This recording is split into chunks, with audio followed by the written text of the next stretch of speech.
Affordable cars no longer exist in our market. And the middle class has been sliced and diced by inflation for the past 2 to 3 years. Vehicle affordability, it is in crisis mode. More than 80% of Americans can't afford to buy a new car right now. It is $101,000. You need to make over $100,000 right now to be able to afford a new car. The housing market is literally the most unaffordable it has been in the last 40 years. Car price inflation, man. These automakers have gotten greedy. Brandon, right now we have one of the strangest phenomenons we've ever seen in the stock market, ever. Even owning a car has become unaffordable. In the last 2 years, insurance costs have gone up over 25%. Buyers' incomes cannot keep up with the current price of houses. So we are going through a major affordability crisis in the car market right now. On average, since 2019, new cars have risen in price by 20%.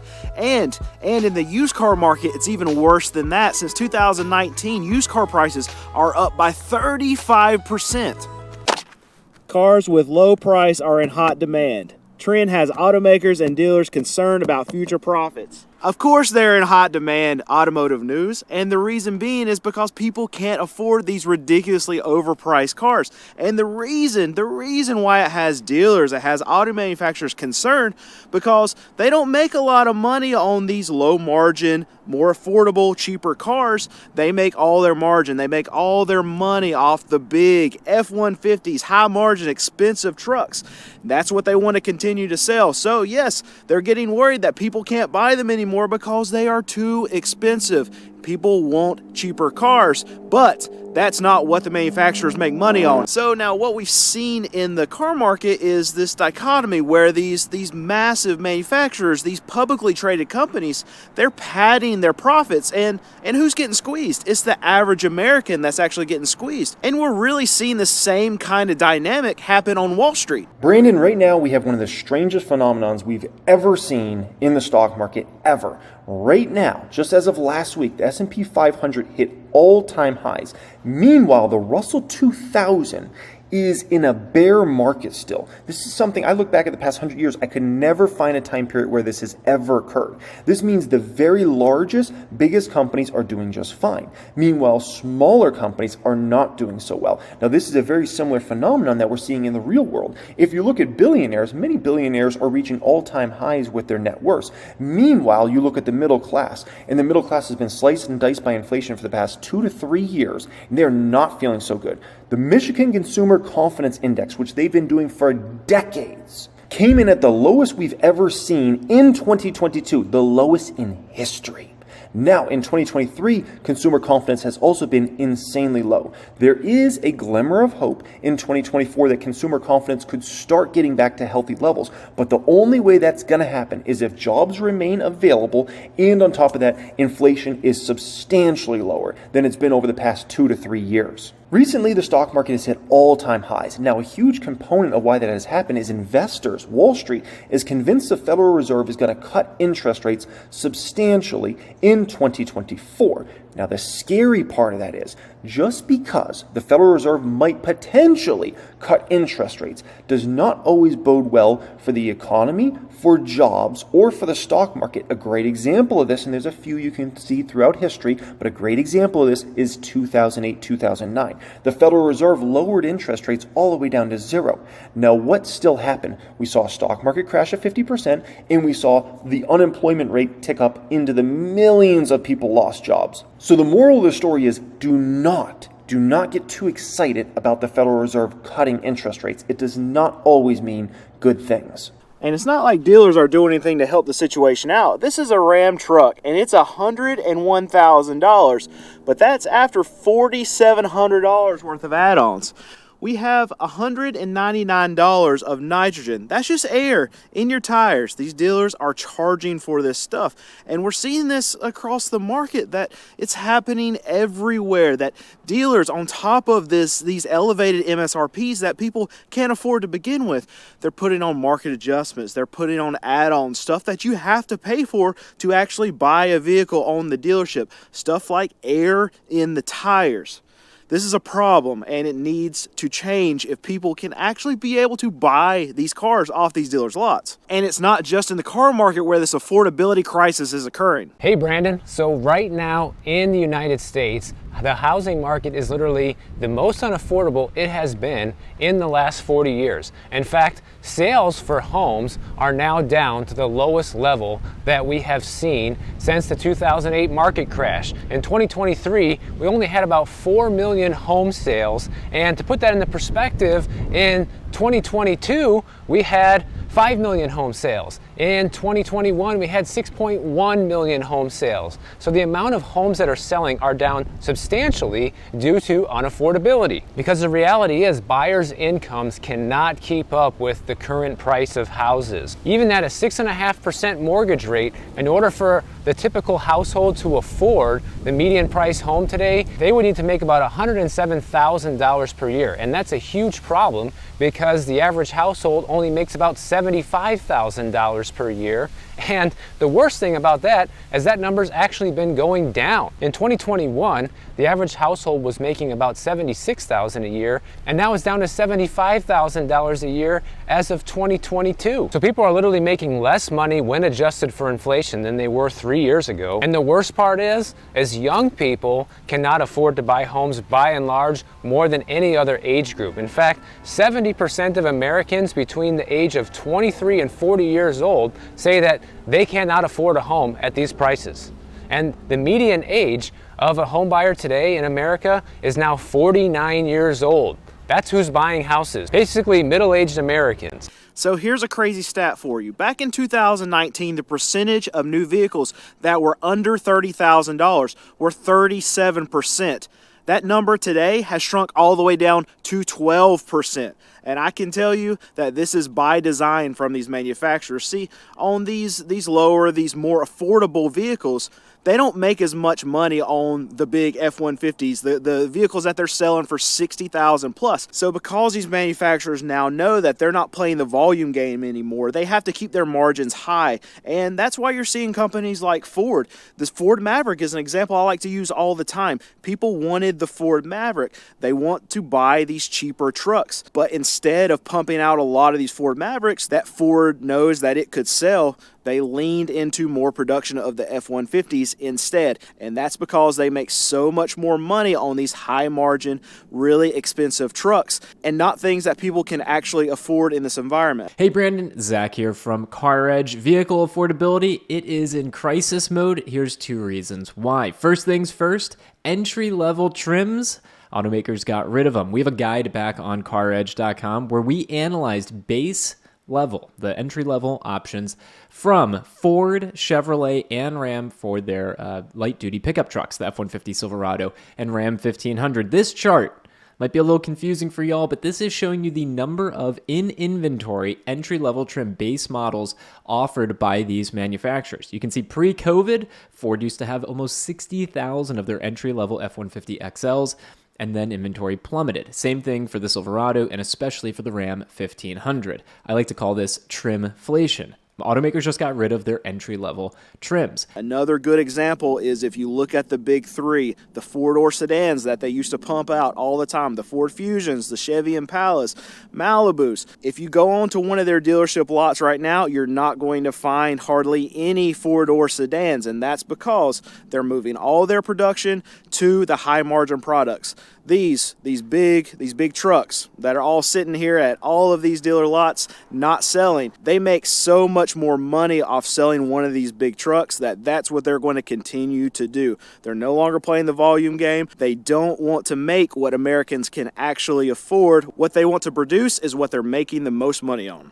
All right, so speaking of the affordability crisis that we're going through right now, I mean, if you look behind me at this dealer auction, it starts right here. It starts with what dealers are actually paying for these cars at these auctions. If they're paying a crazy amount for these cars, way over the value of what the car is worth, then they have to pass that savings on to you, the consumer. And if they're paying a lot more, they have to charge a lot more to actually make a profit on their vehicles, meaning that the consumer at the end of the day they're just getting hammered by these prices because of what these dealers have to charge for them. And it becomes a scenario of chicken or the egg kind of thing, because if consumers are paying these crazy prices, then dealers are going to pay crazy prices at auction because they can sell them for crazy prices.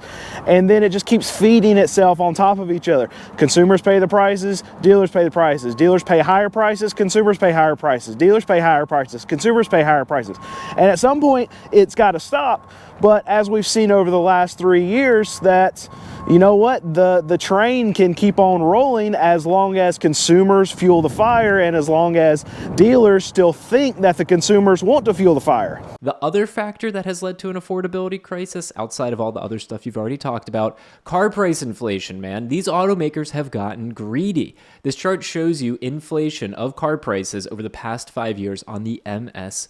So this is straight from the automaker. You can see some brands are bigger culprits than others. For example, Stellantis, which owns Chrysler, Dodge, Jeep, and Ram. They've increased their MSRPs by over 50% in the past 5 years. Hyundai Kia, not much better, 49.5%. And then you can see Ford there, another one of the domestics, at 37%. Some light at the end of the tunnel. Nissan and Subaru under 20% car price inflation on those MSRPs.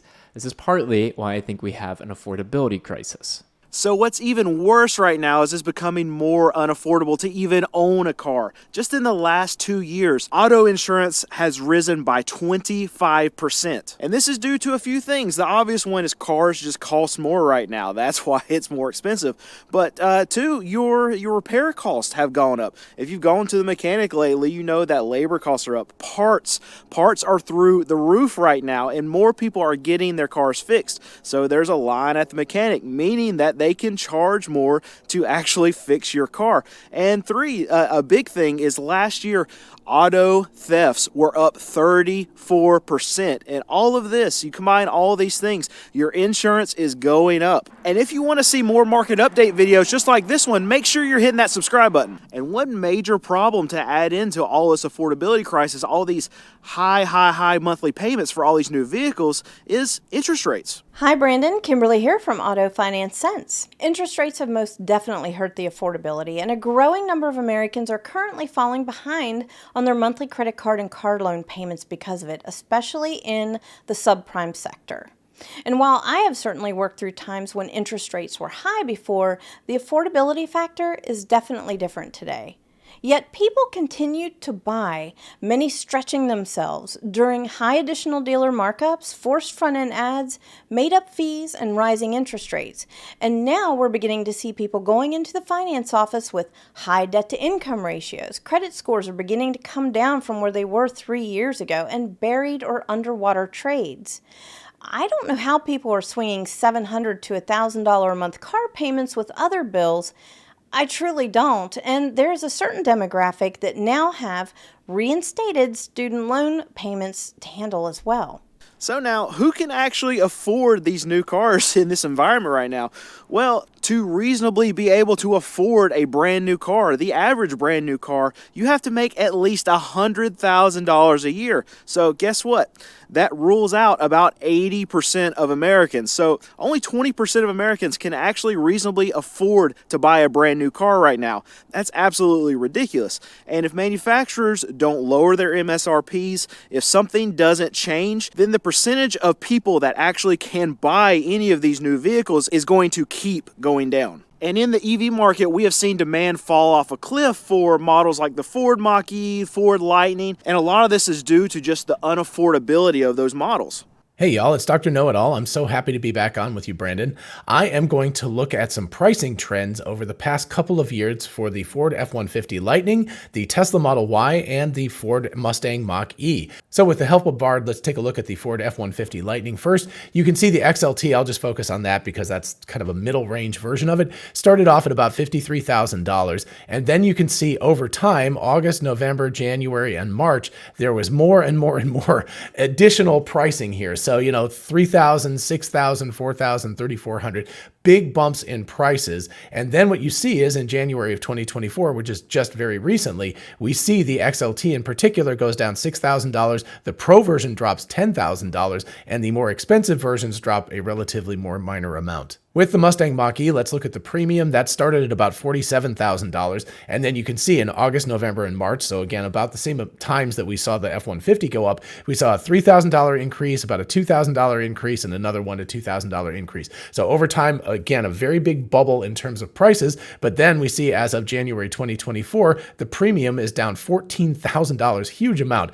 And the Select and the California route, those are the cheaper ones, are $11,000 and $12,000 each, and the GT is down a whopping $16,000. And finally, let's take a look at the Tesla Model Y. We can see when it was initially released, the long-range version, which I'll focus on, was about $48,000. And then there are many, many price increases and things like that over the 2021 to 2023 range. But the net effect is it goes up about $5,000 to $12,000 for all trims. And then we get an additional bump in March of 2023 of $1,000 to $2,000.